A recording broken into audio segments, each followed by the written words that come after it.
பாண்டியன் ஸ்டோர்ஸ்ல இன்னைக்கான ப்ரமோ என்னன்னு பார்க்கலாம். பாண்டியன் வந்து சொல்லியிருப்பாங்க, ஒரு நிலத்த விக்கிறதுக்காக சரவணன் கிட்ட சொல்லியிருந்திருப்பாங்க.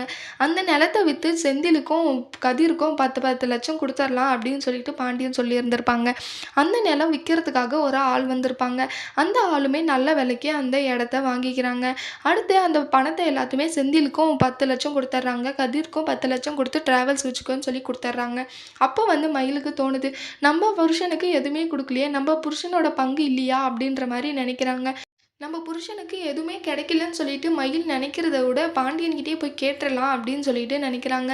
அடுத்து போய் பாண்டியன்கிட்டயே கேட்குறாங்க, "என் புருஷனுக்கு இந்த நிலத்த வித்ததுல பங்கு இல்லையா?" அப்படின்னு சொல்லிட்டு பிரச்சனை பண்றாங்க. "ஏன் எப்பவுமே என் புருஷன ஒதுக்கியே வைக்கிறீங்க?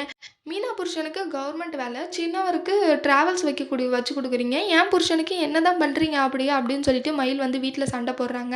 சரவணன் அத பார்த்துட்டு, "உன் வேலை என்னமோ அத மட்டும் பாரு. நீ வீட்ல வந்து எதையும் நொழச்சு வந்து பேசாத" அப்படின்னு சொல்லிட்டு சொல்றாங்க.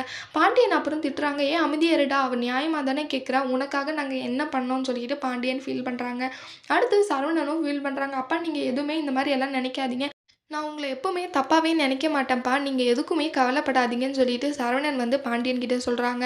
அத கேட்ட பாண்டியனுக்கு ரொம்பவே சந்தோஷமாகுது. ஏன்னா, "என் பையன் இவ்ளோ நல்லா பக்குவமா பேசுறானே!" அப்படின்னு சொல்லிட்டு பாண்டியன் ரொம்பவே சந்தோஷப்படுறாங்க. அடுத்து என்ன நடக்க போகுதுன்னு வரப்போற ப்ரோமோல பார்க்கலாம். இந்த வீடியோ பிடிச்சிருந்தா லைக் பண்ணுங்க. பாய்.